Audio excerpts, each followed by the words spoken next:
Good afternoon. Okay, a couple of items for you today. Not much going on around here, obviously.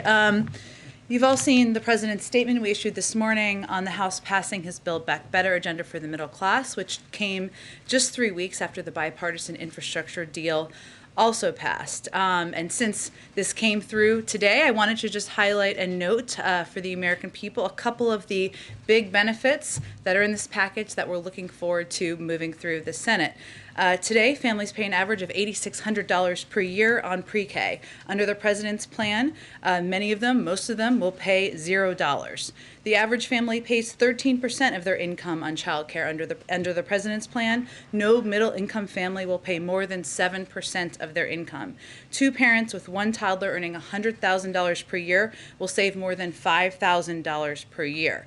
Under the president's plan, a family of four earning $80,000 per year will save nearly $3,000 per year, or $246 per month, on health insurance premiums. With this plan, countless Americans will save countless Americans thousands of dollars by negotiating prescription drug prices. For example, limiting cost sharing for insulin products to make sure they're no higher than $35 starting in 2023. Insulin is essential for many people around the country. It will cap it at $35. That is a big deal. And one of the biggest financial burdens on families is housing costs, as we're seeing around the country. Build Back Better will take historic steps to reduce those costs by helping to build, rehabilitate, or preserve 1 million homes. Finally, it also reduces the deficit by $112 billion over 10 years, and several economists and analysts from leading rating agencies like Fitch Ratings and Moody's Analytics have made clear the president's agenda will not contribute to higher prices. Their findings echo 17 Nobel Prize winners in economics who've already stated they believe the Build Back Better Act will, quote, ease longer-term inflationary pressures. Also wanted to provide a brief update on COVID. Obviously, a lot going on in our efforts to take on the pandemic. This morning, as we all saw, the FDA authorized boosters for all American adults 6 months after primary vaccination. The CDC will make the final clinical recommendation we expect this afternoon. This is a very encouraging step to further protect Americans, especially as we enter the winter months. If you're one of the approximately 100 million people in this country already eligible for a booster, our recommendation is that you get the extra protection afforded by a booster as soon as possible. They are widely available across the country and accessible. Thanks to the president's operational planning since August, over 32 million Americans already have their booster, and boosters are available at over 80,000 locations. Second, we're making strong progress protecting kids, with already 10% of 5 to 11-year-olds getting their first shot. Kids that have gotten vaccinated this week will be fully vaccinated by Christmas. And we're continuing to make a big push to reach parents and kids through visits to one of our 30,000 sites for kids by the First Lady, innovative partnerships with DC Comics, and a White House visit from Sarah earlier this week. Third, we've shipped over 250 million vaccines to the world, more than all countries combined, and made an announcement of a historic opportunity for mRNA manufacturers to receive funding and resources from the U.S. government to produce an additional 1 billion doses next year. Last, over 80% of 12 and older Americans have now gotten one shot. This is a huge number. We're continuing to push for more vaccinations. And finally, our view, and recent polling will show you, that vax requirements work. And recent polling indicates 60% of companies are moving forward with a vaccine requirement, which is a big step forward. Just another little update of something happening here today. Today, first week in the job, our infrastructure implementation coordinator, Mitch Landrieu, and the 7 cabinet members and other agencies responsible for implementation, as outlined in the executive order, Departments of Commerce, Energy, Transportation, Labor, Interior, Agriculture, EPA, and OPM, held their first meeting. Also attending was Brian Deese, who's co-chairing the task force, senior staff from across the White House, Gina McCarthy, Susan Rice, Louisa Terrell, Evan Ryan, and Jason Miller. I have certainly invited him to speak to all of you, and he has conveyed to me he's putting his head down and getting to work, as the president has asked him to do, but will be eager to speak to you probably sometime after Thanksgiving. Finally, one note, we gave a lengthy update, don't worry, I will not do that again, on supply chains yesterday. Today, we have new data from Freightos, a leading freight indicator that I just wanted to highlight, that shows shipping prices have declined by almost 25% over the past 2 weeks. Specifically, the price for shipping a container between China and the West Coast, which has declined for 2 straight weeks. And of course, this reduction in prices and shipping costs helps ensure that we are cutting costs for consumers as well. I guess last thing here is the week ahead. We did announce earlier this week that the President and First Lady will travel to Fort Bragg, North Carolina to celebrate Thanksgiving, or Friendsgiving, as some people call it, with service members and military families, thank them for their service as part of the Joining Forces initiative. That is on Monday. On Tuesday, the President, the First Lady, the Vice President, and Second Gentleman will participate in a service project in Washington, D.C., and later that day, the President and First Lady will travel to Nantucket, Massachusetts, where they will remain for the Thanksgiving holiday. Amr, why don't you kick us off? Now that the bill has passed the House, can you talk a little bit about the game plan in the days and weeks ahead to get it through the Senate? And I guess in the media, does the President have plans talking today or over the weekend to Senators Manchin and Senator Sinema? And just if you could basically let us know what's the plan going forward to get this through to the end zone. Well, the President is absolutely committed, of course, to getting this through the Senate, signing it into law, and ensuring these impacts, these cost-cutting measures are put in place into law as soon as possible. A number of these steps, including cutting child care costs, could have an impact early next year once we get this through the Senate. We have remained in touch, even as we've been working to get it through the House, at a high senior staff level, senior White House officials, with Senator Sinema, Senator Manchin, other members of the Senate, as we know that is the next important step here, and that will continue. And I'm sure the President will engage when is the right moment to do that with them as well. But I don't have anything to predict for you over the next couple of days. The President announced today his intention to nominate 2 new members to the Postal Service Board of Governors. Is he looking to remove Postmaster DeJoy?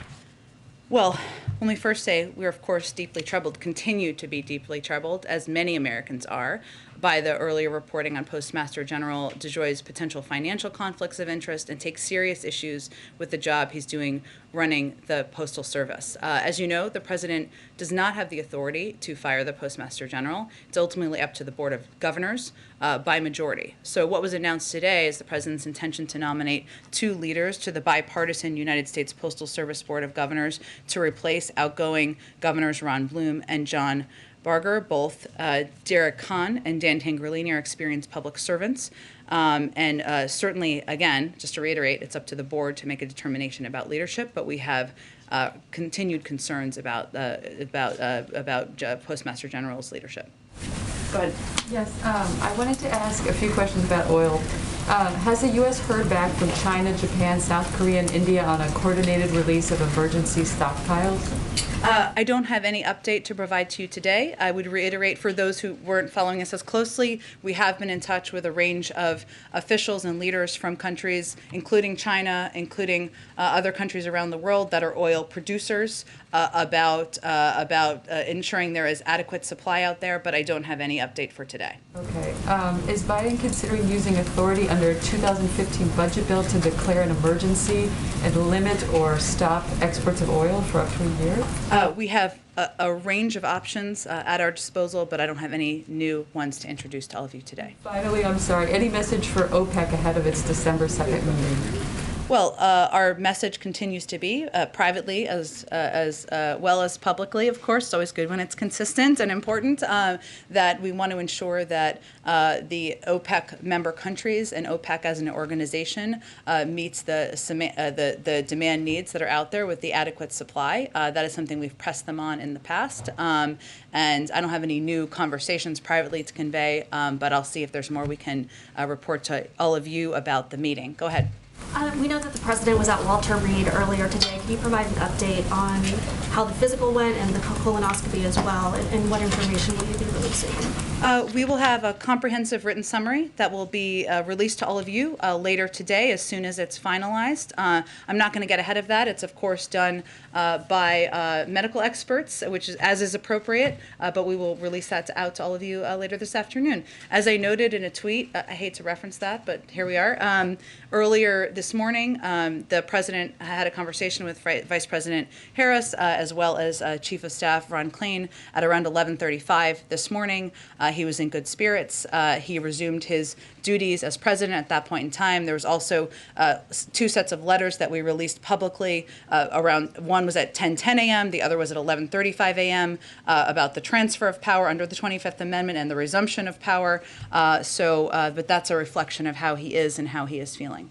If I could, the vaccine mandate for the civilian federal workforce is set to take effect on Monday. Can you provide us an update on what the implementation is going to be like?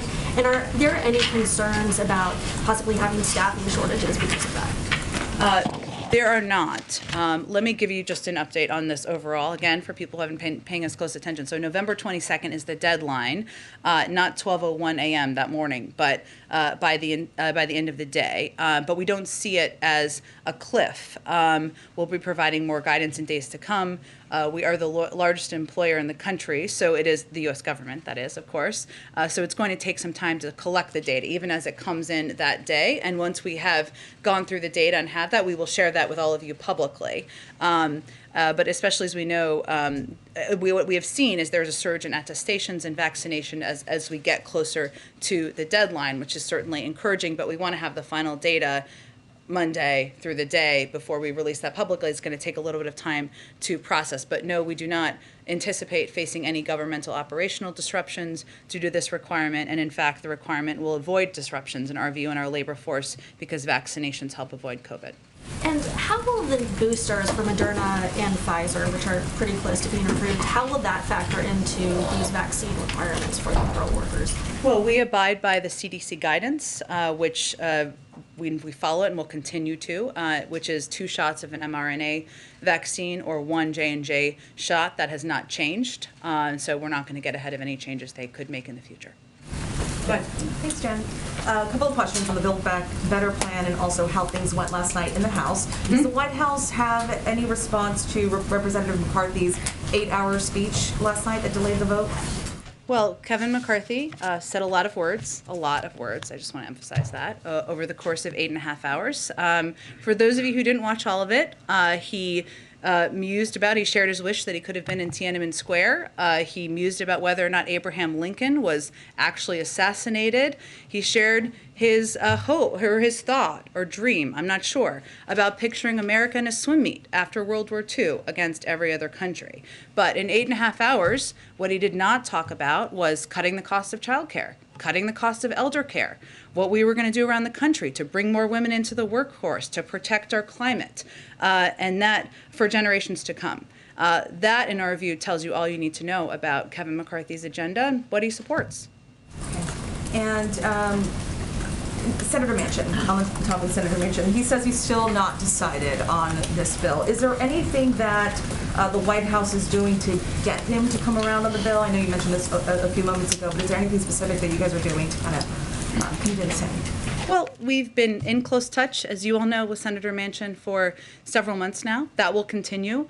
That can include answering questions he may have, hearing concerns he may have.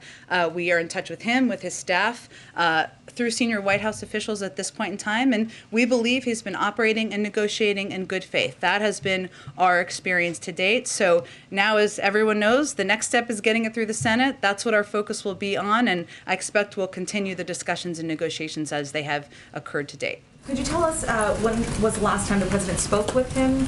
I don't have any update on that, but I would note that a lot of this work happens, and I think members of Congress and their staff will tell you this, at a staff level. It's answering questions, it's following up. The president has had him here a number of times, as you certainly all know well, but I don't have an update on the last call. Thank you. Go ahead. Following up on that, the president has made it clear how important paid leave is to him in this bill. Would the president sign the Build Back Better Act if paid leave got dropped from the bill? Well, you're right that the president absolutely wants to see paid leave in a final package. That's why he proposed it in his initial proposal when he laid out his speech back in May, outlining his Build Back Better agenda. He thinks it's long overdue. He thinks it will help bring more women into the workforce. It will ensure that more women have seats at the table, and it's something he would like to see in the package. He also knows and recognizes that you need the majority of members in the Senate, every single Democrat, to support something to get it across the finish line. And what he looks at, and I'm not going to prejudge what the outcome is here, is the totality of, and this is how the American people look at things, the totality of packages of what is included.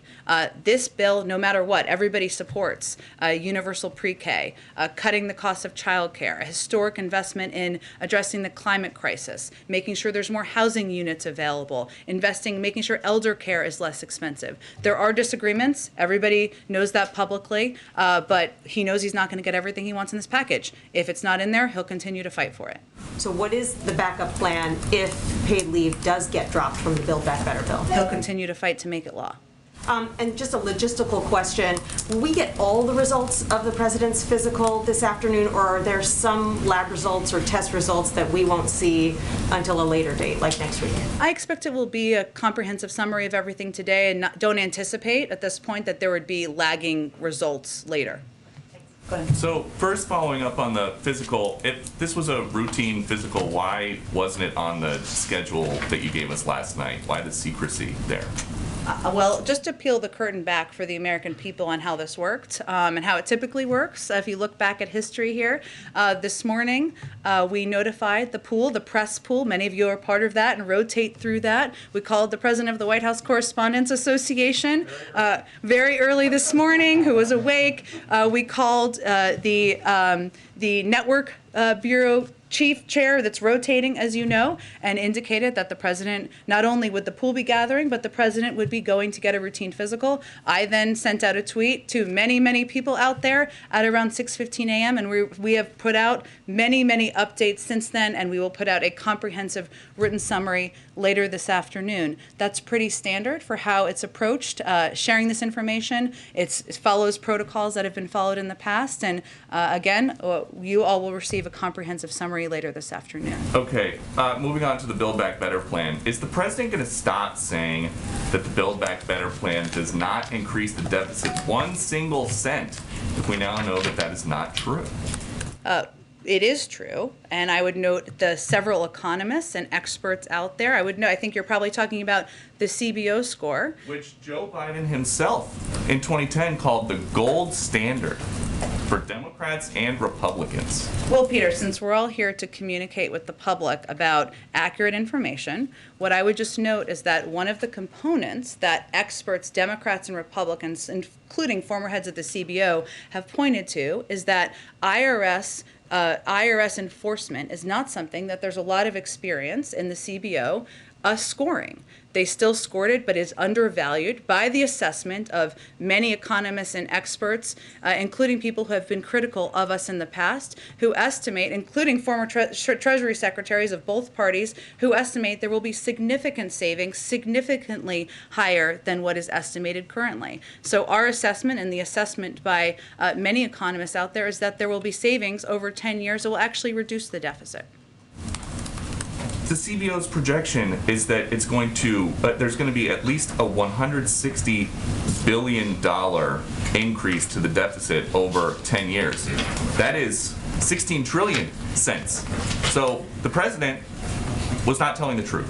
Well, Peter, just to go back to the content facts here. So the IRS enforcement component, something recommended by former Secretary Hank Paulson, former Secretary Larry Summers, Democrats and Republicans of both parties who feel there could be significant savings over the course of time. I'm just going to note something that for Trump-appointed IRS Commissioner Charles Rettig said. The administration estimates $400 billion in additional revenue can be generated over the next decade from enforcement efforts focused on higher-end incomes, shrinking the tax gap. This figure is no surprise. Republican former Treasury Secretary Hank Paulson co-wrote an op-ed with other former Treasury secretaries saying that there could be considerably more revenue than we projected from the White House from this. So again, this is an area where experts, economic experts, neither of us are one, I think we can can confirm that, have confirmed that there are significant savings that will come from this. That is why moderate members of the House, I think they would tell you, and many of them have spoken to this, including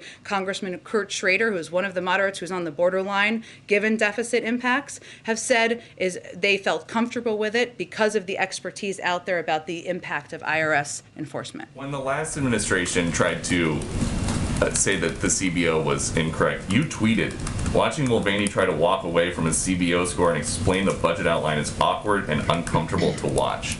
So what is the difference between the Trump administration saying don't listen to the CBO and the Biden administration saying don't Actually, listen to the we've CBO? praised the overall work of the CBO on the Build Back Better Act repeatedly, and that's what we believe. But again, I would point to the fact that there isn't a great deal of history or experience in scoring IRS enforcement. That's something that economists across the board have noted. That's something that leaders on the Hill, Democrats and Republicans, have been briefed on for several months now, and that's why it wasn't really a surprise to them and why the vote in part moved forward. Go ahead, Kristen. Jen, thank you. Can you explain the timing of the physical today? What was behind it? Did the fact that the president is turning 79 years old tomorrow have anything to do with the timing? Did he want to have that before his birthday?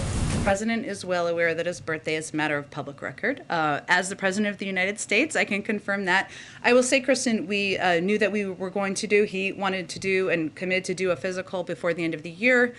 So this is obviously meets that timeline. And obviously we work through scheduling availability and requirements in order to do that, because any president is typically at Walter Reed for a couple of hours. Not to harp on this point, but you know, I think there was an expectation there would be a press conference tomorrow. He obviously had a very yesterday. Oh. He obviously, it's a late night for all of us here in Yeah, Washington. it's okay. He obviously had a very full day yesterday. Was there any last minuteness to the decision of his going in today? I'm sorry, I don't really For the understand your physical. question. To do it or not? To do the physical. I'm not sure I'm understanding your question. Did we schedule it yesterday? Was this planned in days in advance? We had planned to do the physical, yes. Days But I was, right, but what's the root of your question, just to make sure I answer it? When was it planned?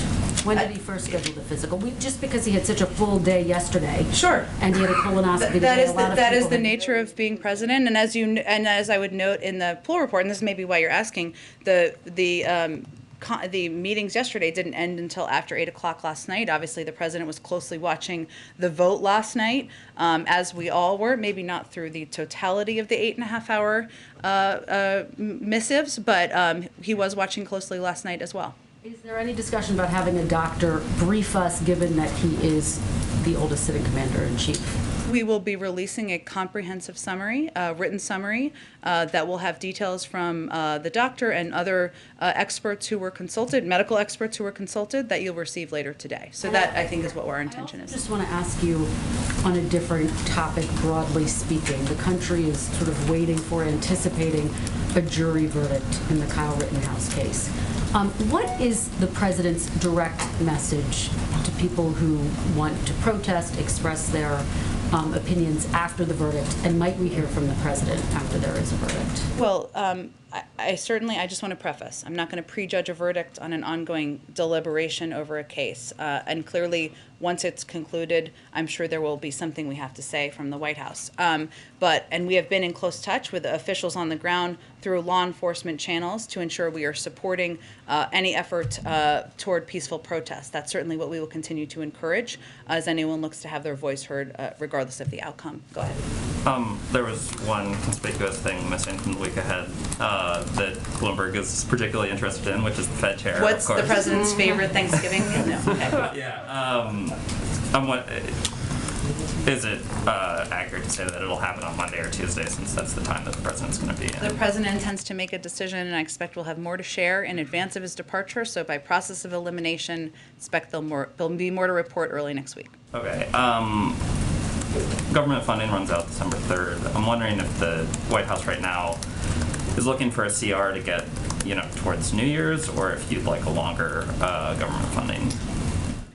It's a great question. Just given the pure volume of legislative work this week, I have not had a conversation with the legislative team about this. Obviously, we would typically work closely with leadership on determining what that might look like. Let me see if there's more we can report on that to you. And then yesterday you got a bunch of questions about the EV tax credit and Build Back Better. The Canadians are obviously upset about it.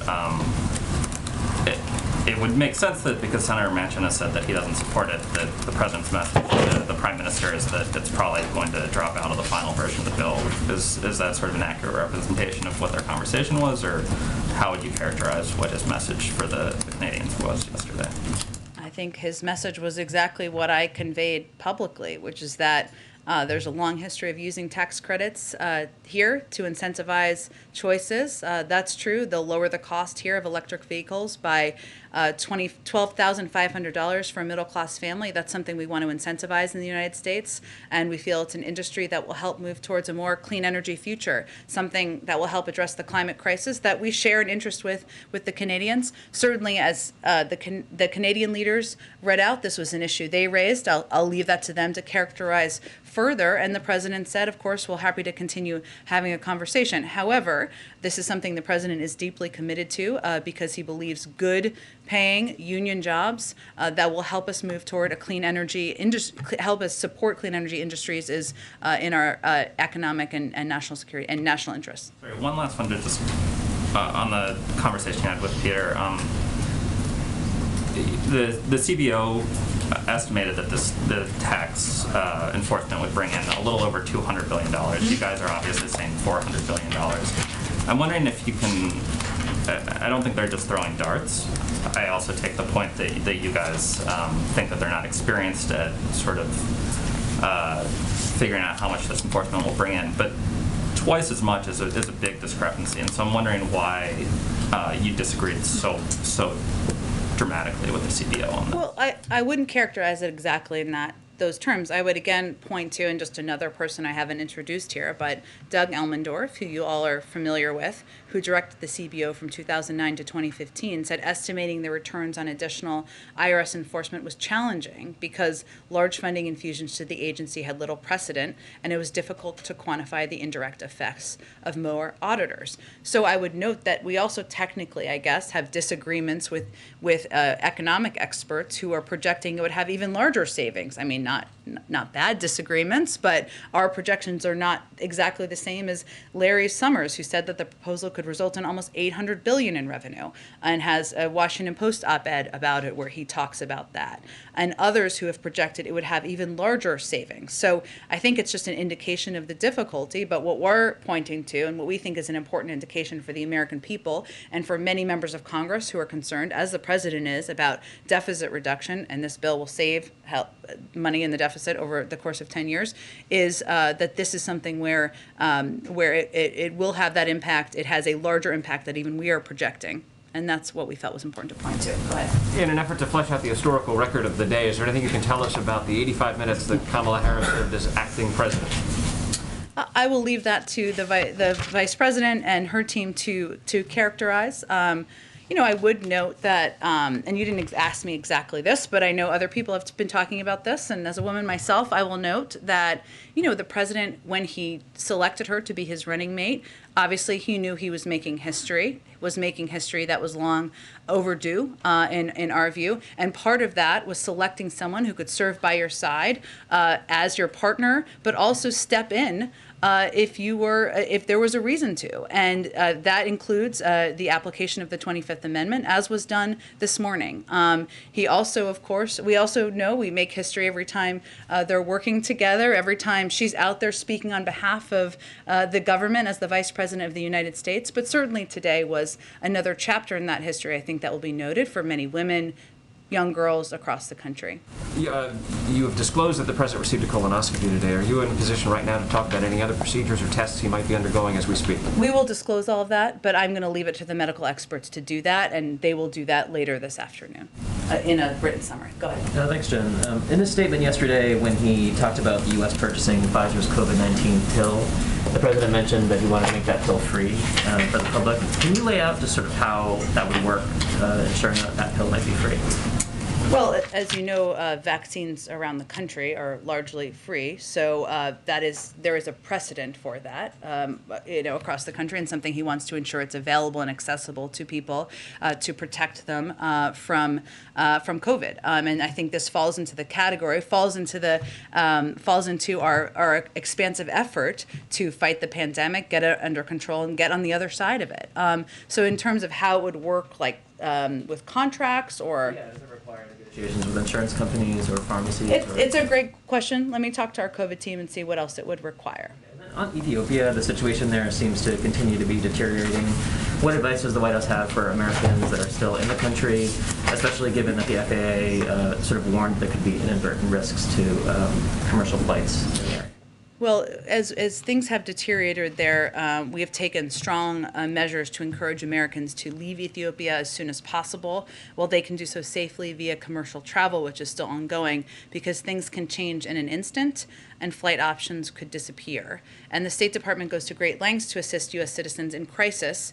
We want to ensure Americans who may be in Ethiopia should not expect the United States will be able to facilitate a military evacuation in a dangerous environment. There are no plans, and people should understand this who are on the ground, to fly the U.S. military into Ethiopia to facilitate evacuation. So the State Department is using every measure they have to communicate directly and broadly with Americans there about the fact that it is time to depart. And just really quick, you were asked yesterday about the Chinese tennis star Peng Shuai, and you didn't have anything to say then. I wondered if you have any sort of update from the White House end on whether the U.S. or the president is following that. Yeah.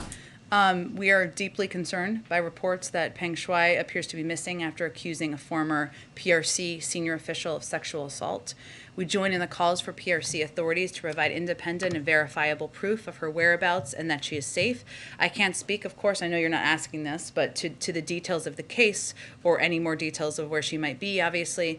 But I want to be clear where the United States stands, generally speaking. First, any report of sexual assault should be investigated, and we support a woman's ability to speak out and seek accountability, whether here or around the world. Second, we'll continue to stand up for the freedom of speech, and we know the PRC has zero tolerance for criticism and a record of silencing those that speak out, and we continue to condemn those practices. Go ahead. Can I go back to some news from yesterday? Sure. You were asked about this idea of a diplomatic boycott. I'm wondering if you can offer any additional details or define for us what a diplomatic boycott means? I just don't have any more updates from here today, and it's just an indication that there hasn't been a final decision. Okay. And then also at the outset, you mentioned today that the infrastructure czar and 7 cabinet secretaries were meeting. Can you provide any additional details about what they were discussing, sort of what their priorities are, any additional info on that meeting? Well, I can tell you that going back to last Friday when the cabinet, when the president had a meeting with his cabinet, the focus of that was on infrastructure implementation. And he basically went around to each cabinet member who had purview or was going to oversee a key part of the implementation to get an update from them on what their approach would be. Some departments, as you know, will be creating entirely new programs. Some will have a level of funding, including the Department of Transportation. Some will have a level of funding like the Department of Commerce they've never had for some of these programs before. So it was different project to project. So what I would anticipate is that that our implementation coordinator will receive an update on the work that is happening by each of these members, and that these will be regular meetings that will continue to ensure that there is implementation that is effective and efficient, and that we are reducing waste, fraud, and abuse. Okay. Can I ask you one quick question? Sorry, last one on the turkeys, if you don't mind. Those turkeys. Yes.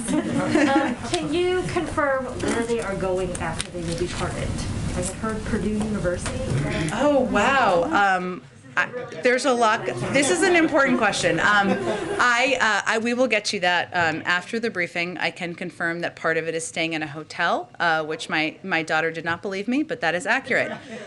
They stay in advance, the turkeys do, in a hotel, but we will get you the details. I think there have been details put out by the, I'm not sure if it's the Turkey Bureau, but we will get you all of the details after the briefing. Are any humans going to be pardoned by President Biden? There are people who are serving life in prison for marijuana who want him to honor his commitment to release everyone in prison for pot. Are people going to get pardoned as well by President Biden? I will just reiterate that the president is, of course, I have nothing new to update you on, but the president is, of course, will look to the use of his clemency powers. He's talked about his approach or his view on nonviolent drug offenders, but I don't have anything to update you on that today. Go ahead. Jen, in the wake of the president's physical and on the topic of his health, a new Politico Morning Consult poll found that 50% of voters surveyed do not agree with the statement that President Biden is in good health and that voters are almost evenly split on the question of if he's in good mental health. I understand that the president disagrees with this assessment, the White House disagrees with this assessment, but I'm curious, where do you think these voters' concerns are coming from? I can't speak to the assessments of voters. There are certainly quite a bit of conspiracy theory pushing out there on a range of social media platforms and even through the mouths of elected officials. So that could certainly be a root cause, as you know. But I would say that we are not only following past precedent of what has been done. If you look back, and I know this was noted in the statement we put out this morning, of the times where there was a transfer of power under the Bush administration, we're looking at past precedent there and making sure we're following that, but also going beyond in many cases. And the comprehensive summary that we put out this afternoon will have certainly an overview of the president's routine physical and their assessments, and that is something we will make widely available. More on Build Back Better. How confident is the president that he will be able to keep all 50 senators on board with minimal changes? And on the topic of changes, is there, I know you wouldn't sort of engage on paid family leave, but is there any red line for him of something that absolutely has to stay in the bill?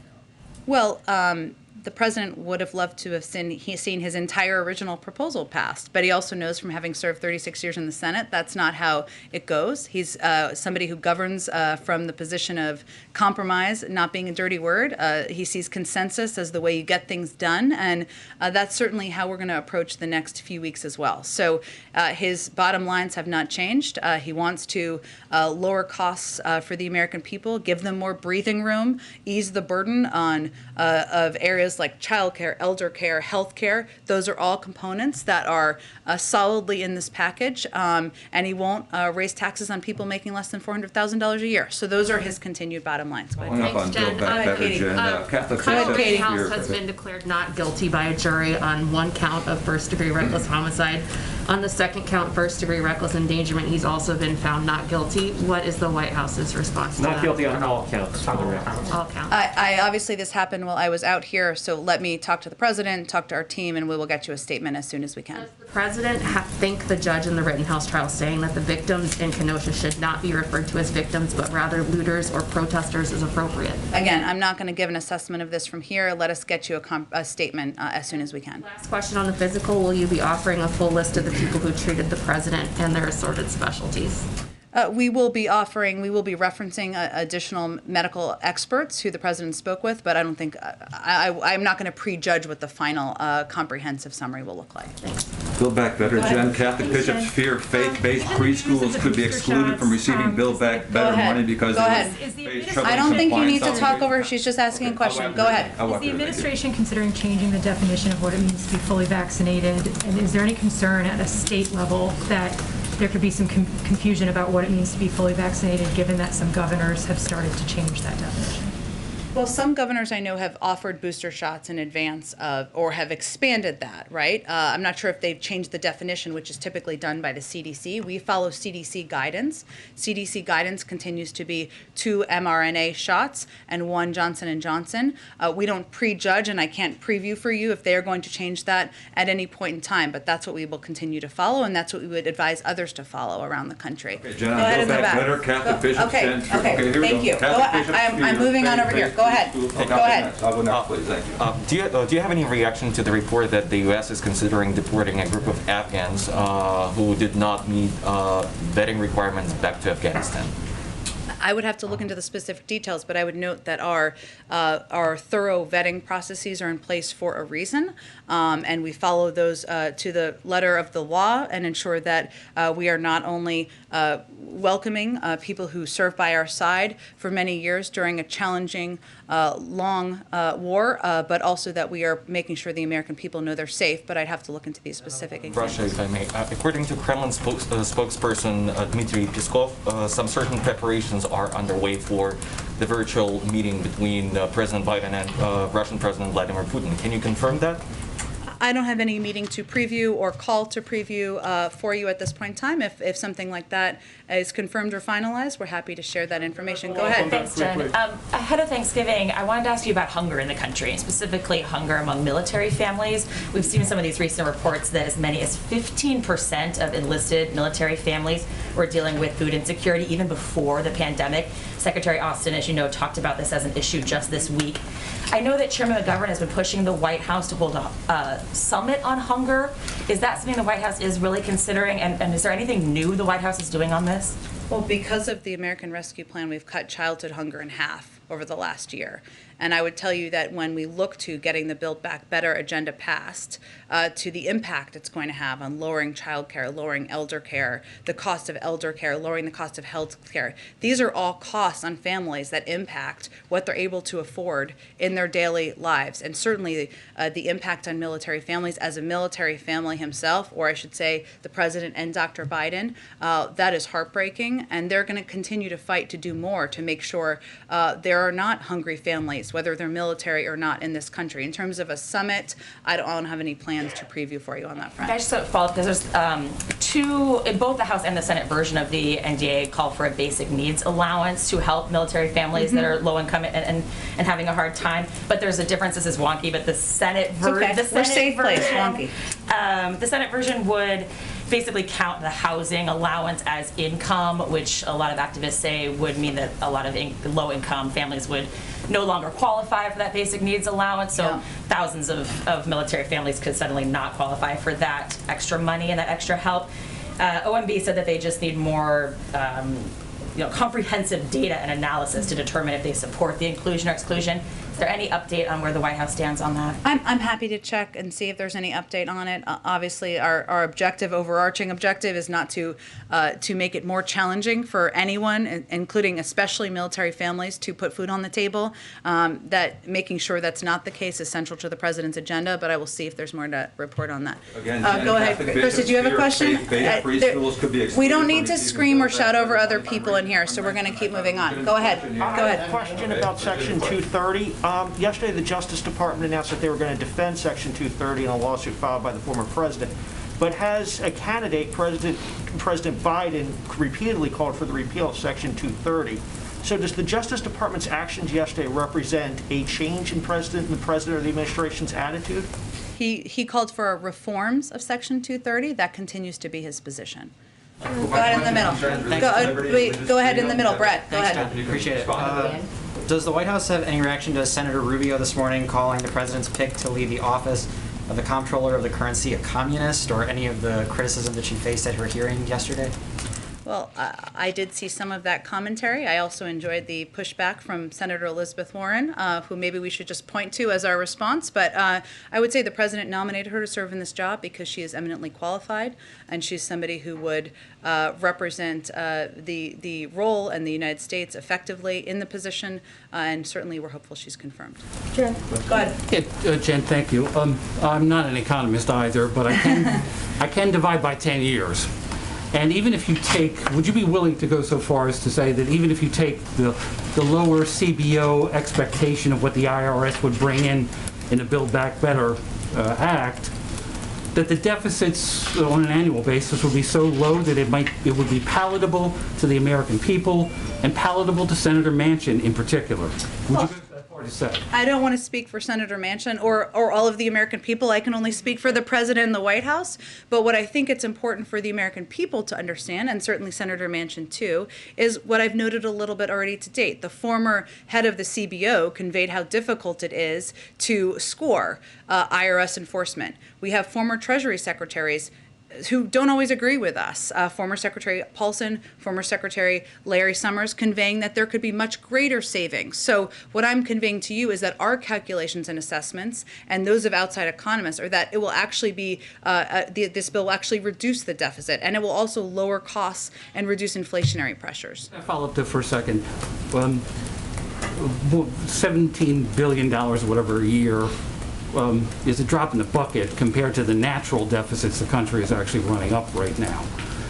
Do you think that's palatable then to Senator Manchin, to the American people? I can't speak for Senator Manchin or the American people. What I can speak for is what we believe our assessment is, based on outside economists and experts, of what the actual savings will be over the course of time, and it will reduce the deficit over the course of 10 years, and that's what we're communicating to the American people and to Senator Manchin. Go ahead. Thank you, Jen. A couple of questions on Ukraine, Russia. Yesterday, the Ukrainian government pleaded for more military aid to defend itself against Russia. At the same time, Putin is complaining that Western countries don't take his red lines, what as he called them, seriously, and blamed the Western countries for tension in Ukraine, particularly with these weapons supplies to Ukraine. So, given those two conflicting things, what is the president's, what's the way forward for him? Does he go with Putin's red lines, or does he go with the United States wants to help Ukraine defend itself, as it says? Well, we go with what is in the interests of the United States and what is in our own national security interests. The President Putin's speech, was I think what you're referring to here, touched on a range of topics, including U.S.-Russian relations and the need to maintain dialogue to address many disagreements. We agree. That's a part of an important discussion, even as I don't have anything to preview about what that will look like or what's next. We welcomed President Putin's statement about resolving the Donbass conflict peacefully using the Minsk agreements. We support re-energized efforts to reach a settlement under the Minsk framework and call for immediate steps to restore the July 2020 ceasefire. We also continue to have serious concerns about Russian military activities and harsh rhetoric toward Ukraine and call on Moscow to de-escalate tensions. We have had extensive interactions with our European allies and partners in recent weeks, including with Ukraine, and we've discussed our concerns about Russian military activities and harsh rhetoric toward Ukraine with the Russians over the course of time as well. So I wouldn't say we're reacting to any component of President Putin's speech. We are going to continue to proceed and welcome steps or comments where we feel they are encouraging or positive, and convey concern where we see action or rhetoric that is not in line with what we feel should be happening. How about Ukraine's request for? They're saying we need more weapons. It's pretty clear, their message. I don't have anything to preview or predict for you in terms of additional assistance. We have provided, as you know, a range of assistance, military and non-military assistance to Ukraine, and strong supporters of Ukraine over the course of time. A little follow-up on Ukraine. I'm just going to keep going around. Chris, go ahead. So it's been several months since people were hopeful that the pandemic was ending, that the mask wearing guidance went away. Now numbers are ticking back up. We're going into a second winter that could be deadly, and we're still having more than 1,000 deaths a day. What is the White House's message to the American people who are frustrated with this turn of events and now potentially need to get a third shot and continue to get shots into the future to protect themselves from the virus? Well, first we would say we understand we're tired and exhausted by the pandemic as well, and what we can do is encourage action. We're encouraging every eligible American to get the extra protection a booster offers. They're readily available across the country. It doesn't take a lot of time. It should be easy for people to do, and that is what our focus is on. We're encouraging all parents of children who are eligible for the vaccine to get vaccinated. We've already seen 10% of 5 to 11-year-olds vaccinated. Getting kids protected is a key part of moving forward in fighting the pandemic. We also have taken actions like securing 10 million Pfizer and 3 million Merck antiviral pills. So the American people should know that we are continuing to look for any way available and possible to get the pandemic under control, to make sure people know we're moving in a continued better direction on this. And we believe that moving forward with requirements and other measures that will boost vaccinations is also a positive step. We know we're heading into the winter. That's one of the reasons we've been encouraging people who are eligible to get the boosters. We've been encouraging parents of kids to get their who are eligible to get their kids vaccinated. Again, they could be fully vaccinated by Christmas or the holiday season at this point in time. So that's what our focus is on now. We believe we have strong measures to keep people safe, and we just need to continue to press forward in communities across the country. Nothing else that the administration can do? Is it basically up to the American people at this point, or is there, what other powers do you have to take more steps, or is it really just on Americans now to do what they can. Well, I would say, under the president's leadership, we not only purchase enough supply to ensure the entire American population is vaccinated, we've made it readily available across the country. We've made it accessible. We've also secured 10 million doses of, as I noted, of the antiviral pills. We've ensured we've run mass vaccination communications campaigns across the country. So I would say that the federal government and the president, this has been his #1 priority, and we've done everything humanly possible. At a certain point, it is true that people have to go get shots, get themselves vaccinated, and protect themselves, but we want to do everything we can to make it as easy as humanly possible. Let me go all the way to the back. Thank you, Jen. I really appreciate it. Nominees to serve in senior State Department positions, and as U.S. ambassadors have been told by handlers that the backlog for confirmations is, quote, unprecedented, and to expect to wait months longer even than they already had expected with a really delayed process. Is President Biden considering the possibility of recess appointments, at least for postings of high operational and strategic importance? I don't have anything to preview on that front, but I will note it is unprecedented. And I would also note that there have been statements, including from former Secretary of Defense Robert Gates just a few days ago, emphasizing how concerning the historic nature of this is.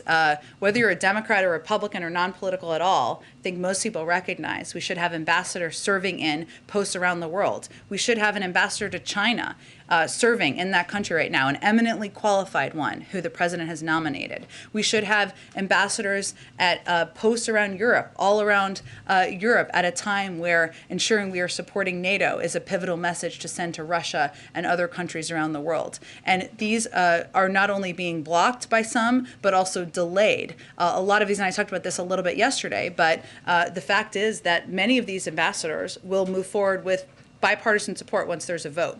And what's happening now is there is an insistence on a lengthy debate process instead of moving forward through unanimous consent, which would mean just basically allowing for a vote without going through a lengthy floor process that would use a lot of time on a floor. That can happen. So there's a lot of ways that this can move forward. I don't have anything to preview for you in terms of recess appointments, but it is frustrating, it is unprecedented, and it does certainly hurt our national security. Go ahead all the way in the back. John, what do you have for me today? Thank you, Jen. Does the administration still recognize the government of Prime Minister Ahmed Ably as the legitimate government of Ethiopia, and are they standing by it firmly? I don't know if the State Department has spoken to this, and I don't want to speak out of turn here, so let me check with them and see if there's any update on this front. Obviously, we have expressed significant concern. We've put in place sanctions. I will see if there's anything more official I can convey to all of you Just here. as a follow-up to the previous question on ambassadorships, the president has not named anyone to the key ambassadorships in Ukraine and in Hungary right now. Are any of those pending? Because this is not anything tied up in Congress, it's from the administration. Fair, and obviously, as is true of other personnel appointments, the president certainly wants to ensure we have the right person to nominate for each of those vital and important positions, but there are dozens of qualified nominees who are waiting to be confirmed, and we're certainly eager to see that move forward. Thanks, everyone. Happy Friday. The question I had was, Catholic bishops fear faith-based schools, free schools could be excluded from receiving Build Back Better money. Would you like to talk about that?